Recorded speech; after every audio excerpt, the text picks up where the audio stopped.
comigo. Salmo 50, versículo 15.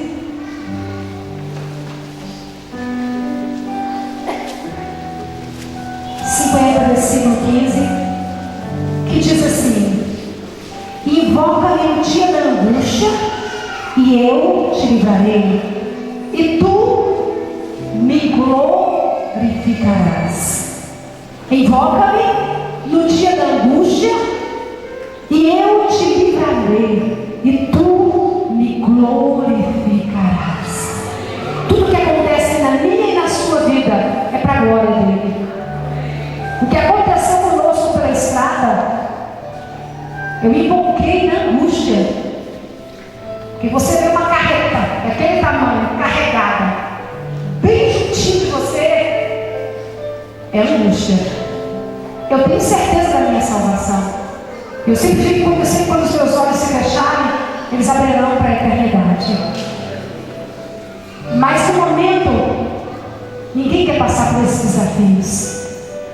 E pelo fato de nós estarmos caminhando tanto, viajando por tantos lugares, o inimigo se levanta, mas é só para cair, porque o nosso Deus é aquele que vai à frente. Invoca-me no dia da angústia, e eu te livrarei, e tu me glorificarás. Abra tua Bíblia em Lucas, capítulo 7, uma palavra muito conhecida. Nós vamos fazer uma breve meditação dessa noite. 7. Do capítulo 7, versículo 11 ao versículo 17. Essa mulher, se você parar para pensar, não se ouviu nenhum som dos seus lábios. Não se ouviu nenhuma oração dos lábios dessa mulher. Ela não disse uma palavra, não está registrada na Bíblia, que ela esteja clamando ou invocando o Senhor Jesus. Mas olha o que diz a Bíblia no versículo 12. E quando chegou perto da porta da cidade, eis que levaram um sepulcro, filho único de sua mãe, que era viúva, e com ela ia uma grande multidão da cidade. E vendo-a, o Senhor moveu-se de íntima compaixão por ela e disse-lhe: não chores. O Espírito Santo colocou no meu coração que essa mulher ela invocou a Deus somente com o coração, só no pensamento. A Bíblia diz que Jesus estava chegando em Naim, e havia uma grande festa daqueles que estavam com ele, acompanhando. E quando Jesus chega na cidade de Naim, ele encontrou uma outra multidão, muitas pessoas, mas não em alegria como aqueles que estavam com ele. Sabe, eu fico imaginando Jesus, eu disse desse que eu cheguei para mim desse jeitinho mesmo. Eu fico imaginando Jesus andando com os discípulos e andando com a multidão, feliz, cantando, se alegrando, festejando. Eu fico imaginando Jesus conversando com os discípulos, as crianças correndo para abraçá-lo, abraçando as pernas de Jesus. Eu fico imaginando como as crianças fazem comigo aqui. Tem uma segunda-feira que chegaram para mim no final do culto, depois que terminou tudo. Meus menininhos olharam para mim e falaram assim: Mandarim, depois que me abraçaram e beijaram. Mandarim, você gosta de criança? Gosta? Eu gosto. Então eu fico imaginando Jesus caminhando e as pessoas em festa, em alegria, porque Jesus era consolador, Jesus operava milagres, Jesus trazia palavras de vida eterna, Jesus só falava aquilo que era bom e se corrigia com amor para que as pessoas se endireitassem e tivessem salvação. Então eu não posso imaginar um Jesus carrancudo, um Jesus que não tem motivo nenhum para sorrir, um Jesus que não tinha nenhuma alegria. Não, irmãos, não é esse Jesus que eu posso, que a minha mente e o meu coração consegue, não é esse Jesus. Então quando Jesus entra em Naim, todo mundo em alegria, festejando, que ele depara com essa mulher. Eu posso dizer mais, não estou pregando heresia aqui nesta noite, e posso dizer, não estou escrito nessa primeira palavra, mas Jesus sendo onisciente, como era, tendo o poder para conhecer o que se passava nos corações. Eu tenho certeza que Jesus, ele foi até Naim por causa daquela mulher. Jesus entrou em Naim para poder mudar a história daquela mulher. Aquela mulher não disse nenhuma palavra, mas eu tenho certeza, queridos, você pode não conhecer e não ter intimidade com Jesus Cristo. Você pode não conhecer o sacrifício de Jesus na íntegra. Você pode não entender essa expressão de amor de Deus por nós. Mas todas as pessoas que estão passando para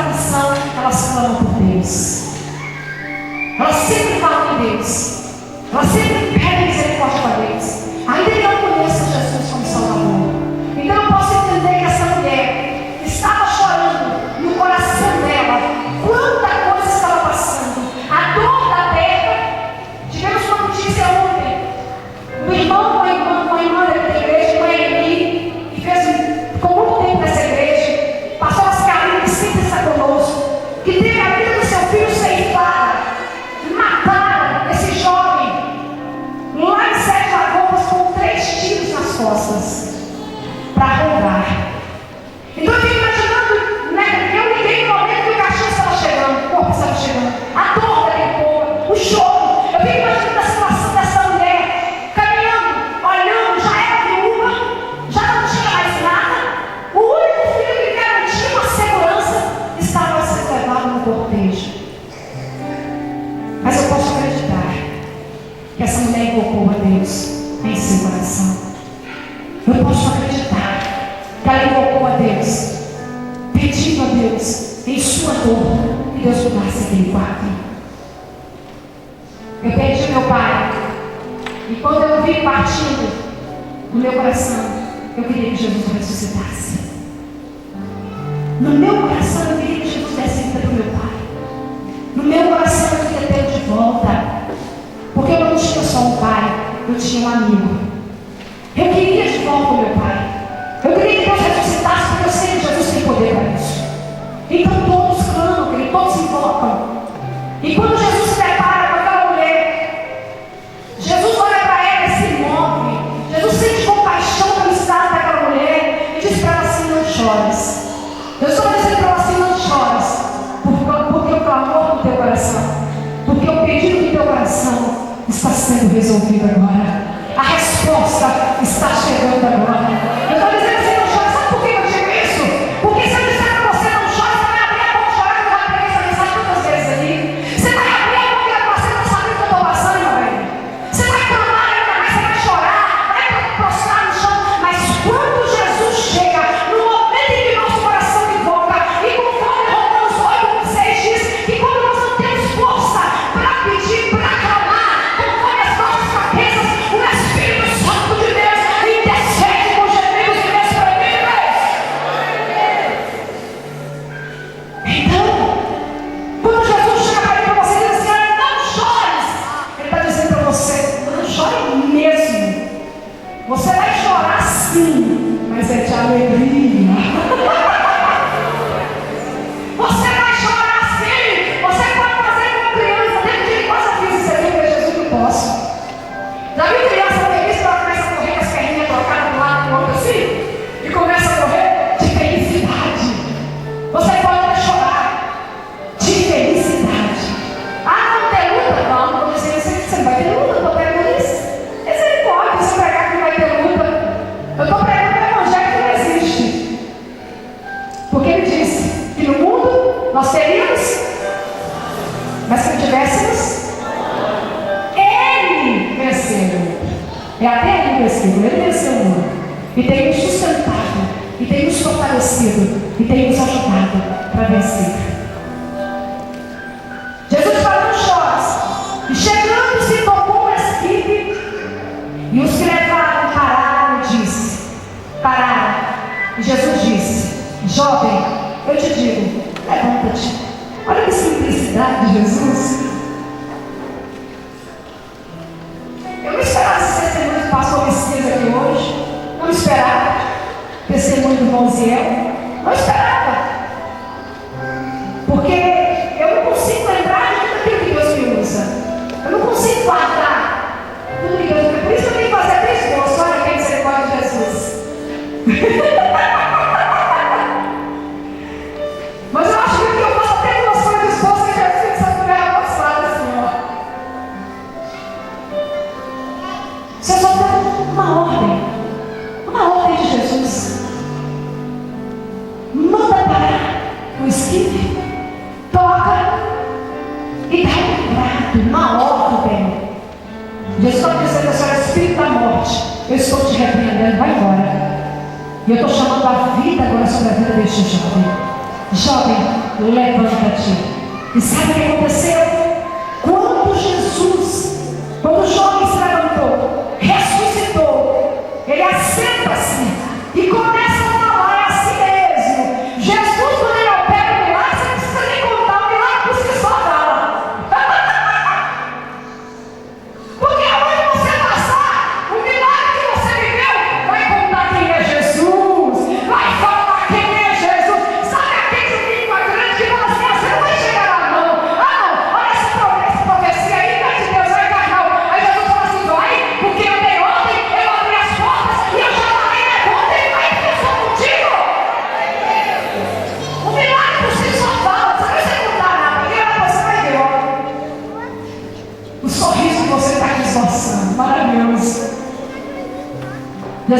pega um jovem que era defunto e entrega a sua mãe. O seu milagre e o que você precisa, ainda que você hoje não consiga falar nenhuma palavra, ainda que você não tenha orado nada aqui hoje, só com o coração, creia. Se a sua confiança estiver em Jesus Cristo, creia, Ele vai ser entregue na sua mão. O Senhor que te conhece como louvamos essa noite, Ele sabe quem é você. Ele não vai entregar para Maria se o milagre de Pedro, não vai entregar para José se o milagre de João. Eu posso errar os nomes, né? Cadê a irmã Josi? Cadê a irmã Josi? Eu estava chamando a filha dela de Isabela. Não tem nada de Isabela, irmãos. Como você quer dizer qual de Jesus na minha vida, né? Os nomes tudo. Ela não, velho. Eu já tinha ouvido falar, mas não me falar. É viva, né? Viva. Mas Isabela não tem nada. Jesus não rega nós que erramos endereço. Erramos e não perdemos, Pai. Não. Ele não vai entregar para ninguém, ele entrega nas suas mãos. E todo milagre que nós vivemos, sabe para quem é? Olha o que diz o versículo 16. E de todos se apoderou o temor, e glorificaram a Deus, dizendo: um grande profeta se levantou entre nós, e Deus visitou o seu povo. E correu dele esta fama por toda a Judeia e por toda a terra circunvizinha. Todo milagre que nós vivemos não é para a glória de homem nenhum nessa terra, não é para a glória de mulher nenhuma, mas é para a glória do nome de Jesus Cristo. Essa mulher invocou com o seu coração. Dá mais uma caminhada comigo em Mateus, volta um pouquinho, Mateus. Olha o que diz Mateus, tão conhecido. O convite de Jesus. Porque Jesus, Ele quer salvar, Ele quer livrar, Ele quer curar, Ele quer transformar. Mas Ele não quer só ser um curador, Ele não quer ser conhecido só como Jesus que cura fisicamente. Ele não quer ser conhecido como Jesus que levanta o paralítico ou que ressuscita o morto. Não. Jesus quer ser conhecido como seu Salvador, como seu Senhor, como Mestre. Olha o convite dele. Mateus 11, versículo 28. Diz assim, vamos ler juntos? Vinde a mim, todos que estáis cansados e oprimidos, e eu vos aliviarei. Vinde a mim, todos que estáis cansados, todos que estáis oprimidos, e eu vos aliviarei. Romanos 10 e 17. Abra sua Bíblia, Romanos 10 e 17. Olha o que diz Romanos 10 e 17. Diz assim: 10 e 13 primeiro. Porque todo aquele, 10 e 13 primeiro. Porque todo aquele que invocar o nome do Senhor será. Todo aquele que invocar o nome do Senhor será.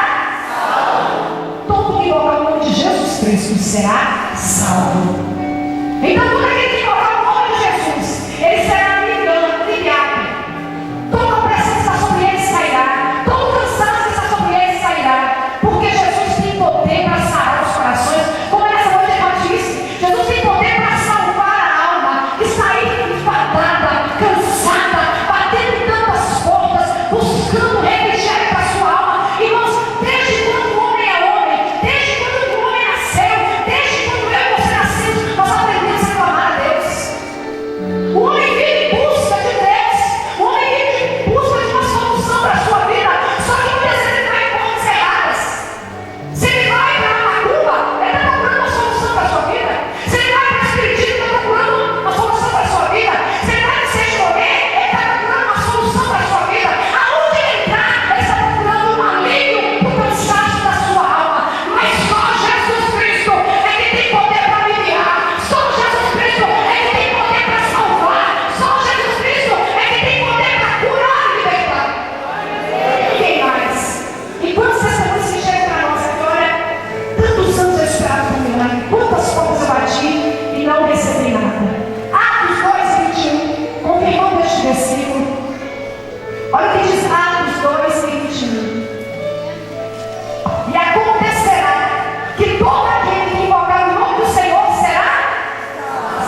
alcançará uma nova vida, alcançará uma transformação, alcançará paz no seu coração. Mas a palavra é muito clara. Jesus não está mandando invocar ninguém mais, nem Pedro, nem João, nem Paulo, nem Ana. Está mandando invocar o nome de Jesus. Agora tem uma coisa, eu disse assim: Jesus, mas tem misericórdia, porque a gente parece que vai revelar tarde. Isaías 55, olha o que diz Isaías 55. Aleluia. 55:6 diz assim: buscai ao Senhor enquanto se pode achar, invocai-o enquanto está perto. Agora vamos corrigir comigo lá para Mateus 25. Já peguei essa mensagem aqui também, muito conhecida. Haverá um momento em que invocarão ao Senhor, mas não terão resposta. Mateus 25 diz assim, versículo 11: e depois chegaram também as outras virgens, dizendo: Senhor, Senhor, abre-nos a porta. E ele respondendo disse: em verdade vos digo que vos não conheço. Queridos, é hoje, é o momento, é agora que nós precisamos invocar o nome do Senhor, para que tenhamos salvação para as nossas almas, para que possamos ser curados das nossas mazelas, para que possamos viver uma vida de paz, ainda que tenhamos tribulações, mas Jesus está conosco. É o momento. Aqui conta a palavra das 10 virgens. Já gravei uma mensagem com essa palavra. Já pegamos essa mensagem aqui de 10 virgens, 5 prudentes e 5 loucas. 5 carregaram azeite com sobra e 5 não tinham. E era o costume de esperar, eram como se fossem as damas de honra do casamento, e ficavam esperando até que o noivo fosse buscar a sua noiva. Só que o noivo tardou. E elas dormiram, tosquerejaram, cochilaram. De 5 que tinham azeite e as 5 que não tinham. Quando foi à meia-noite, ouviram-se um grito: lá vem o noivo. Aqui está falando que era meia-noite, né? Glória a Deus por isso, né? Porque quando chegar um dia, ele vai falar para nós qual vai ser a hora, né? Se Jesus falasse: eu estou voltando agora, meu Deus do céu. Oxalá que ele voltasse agora, né? À meia-noite gritou-se: não vem o noivo. Acordaram, foram despertadas, mas não tinham as 5 loucas, não tinham mais azeite, e pediram emprestado para as que tinham. Disse: não, nós não podemos dar, pode ser que para nós também falta, vamos dar para você, vai voltar para nós. O noivo vem, aquelas que tinham azeite seguem com o noivo, e as que não tinham foram comprar. E quando voltaram, gritaram, bateram na porta. Então vai na bateria, vai no fundo. Queridos, está chegando o momento, está chegando a hora em que Jesus virá buscar a sua igreja, virá arrebatar o seu povo. Está chegando o momento em que a trombeta vai soar, e aqueles que esperam em Cristo, aqueles que têm o seu nome escrito no livro da vida, subirão com Ele. Mas aqueles que não têm o seu nome escrito no livro da vida vão sofrer, vão pagar um preço muito caro. Porque assim que a igreja for arrebatada, dará início à grande tribulação. Diz que elas chegaram também, dizendo: Senhor, Senhor, abre-nos a porta. E ele respondendo disse: em verdade vos digo que não vos conheço. Vigiai, pois, porque não sabeis o dia nem a hora em que o Filho do Homem há de vir. Pega esse bumbo aí como se fosse bater numa porta, por favor. Não, pode ser mais forte. Fique imaginando as virgens batendo na porta. Fique imaginando mulheres empurrando as portas e pedindo, invocando, clamando para que o Senhor noivo abrisse as portas, para que fizessem parte das portas do cordeiro. E nesta hora, nesse desespero, porque eu sei que vai ser muito maior do que isso aqui, nessa hora, o nome a qual vai ser invocado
Porque a oportunidade já foi usada nessa hora. Coloca-se de pé.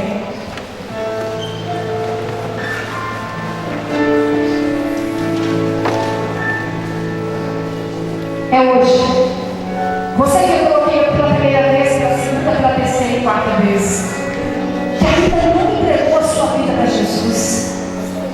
Queridos, ninguém viaja sem uma passagem. Ninguém toma avião sem fazer um check-in e comprar sua passagem, fazer o check-in. Hoje nas festas é comum colocar até segurança para pegar para lembrar. Ninguém vai entrar pelas portas celestes se não tiver o seu nome escrito no livro da vida.